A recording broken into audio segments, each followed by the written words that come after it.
In this video, I will show you how to reverse your clip in Capcut. Let's go. Open Capcut, create a new project, choose your video you would like to reverse, add, and now just click on this video, click on this clip, and if you scroll all the way right, you will find this, reverse. Click on it.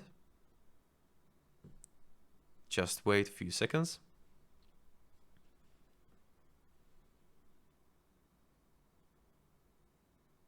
And that's it. This is how you reverse your clip.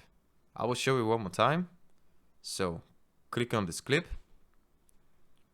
All the way right if you scroll. There's a reverse. And now I canceled my reverse. So it's back to normal. Guys, my name is Marty. Thank you for watching. Please subscribe, hit the like button, and see you later.